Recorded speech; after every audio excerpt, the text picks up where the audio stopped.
For most of history, central banks weren't powerful. They didn't run the economy. They didn't manage inflation. They didn't steer growth.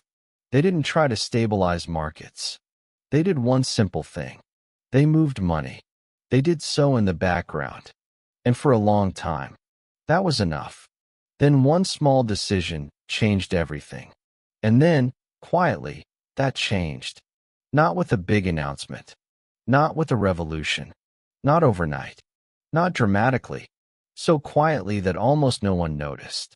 It was a decision that seemed practical at the time. And that decision reshaped money forever. The first central banks didn't look like modern ones. They weren't powerful institutions. They weren't designed to run anything. They weren't meant to guide markets. They were utilities. Financial infrastructure. They stored gold, cleared payments between banks, issued notes backed by metal. Their job wasn't to manage the economy. It was to make transactions smoother. If Bank A owed Bank B, the central bank handled the transfer. No speeches, no strategy, just bookkeeping. Central banks were like plumbing. Important, but invisible. When it worked, no one thought about it. When it failed, everything flooded. For centuries, money had a physical limit. Gold, silver. You couldn't create it easily. You had to mine it, transport it, protect it. Paper money existed, but it was only a promise, a claim on metal sitting somewhere else. If people lost trust in that promise, they demanded the metal back. Immediately. This was the system. Rigid, honest, dangerously fragile. But governments had a problem. Actually, several problems. Wars were expensive. Economic crises were frequent. Bank panics were common. There were trade disruptions. And when uncertainty rose, people panicked. They didn't panic slowly. They ran to banks. They demanded gold. Even healthy banks collapsed. If too many people showed up at once, not because the bank was dishonest, but because it couldn't pay everyone at the same time. Confidence vanished faster than metal could move. Banks failed. Credit froze. The economy stalled. A system that is perfectly disciplined can still fail catastrophically. They didn't want to replace the system. They just wanted to soften it. Just a little. Governments needed stability. Not perfection, just stability. And gold alone wasn't enough. Here's the decision that changed everything. Governments allowed central banks to create money not fully backed by gold.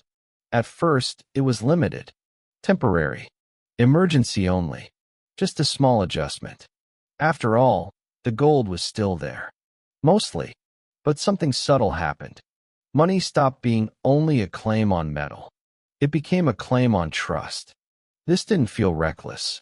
It felt responsible. When banks panicked, central banks could step in. They could lend freely, provide liquidity, buy time, restore confidence, stop the bleeding. Instead of letting the system collapse, they could smooth it out. And it worked. Crises became shorter. Panics became rarer. Banks survived shocks. Confidence lasted longer. People noticed the improvement. So the rule expanded. Quietly. A little more flexibility here. A little more discretion there. Each step felt reasonable. No single moment felt dangerous. Here's the part people miss. The power shift wasn't loud. No speeches. No headlines. Here's what changed beneath the surface. Once central banks could create money, they weren't just moving it anymore. They were influencing outcomes, credit conditions, interest rates, risk-taking. They became the backstop, the lender of last resort, and eventually, the manager of expectations. This power emerged quietly, and everyone depended on it working. Trust moved from gold to institutions. Money stopped being limited by nature, no longer constrained by how much metal could be mined or stored. It became elastic, expandable in crises, contractible in calm times. Inflation became possible in new ways. So did financial stability. Both came from the same source. Flexibility. This is the trade-off. This flexibility was powerful. It could prevent collapses, smooth cycles, support confidence, but it also changed behavior. When money bends, people lean on it. This is the real transformation. Money stopped being backed primarily by gold. It became backed by institutions, by credibility, by expectation, by belief that someone was in control.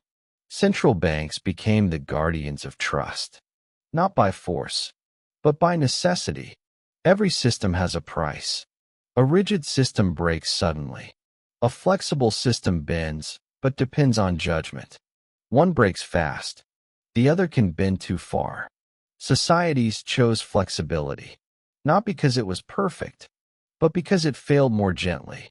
Central banks gained power because societies wanted fewer collapses, and they accepted something in return. Money backed less by metal and more by trust. That choice wasn't dramatic, but it was permanent. The most important changes in finance don't arrive with drama. They arrive as solutions. Quiet, reasonable. They don't feel revolutionary. They feel practical, and that's why they last. The quiet decision to trust institutions over metal didn't just change banking. It changed what money is. And once that change happened, there was no going back. Because the quiet decisions are the ones that last.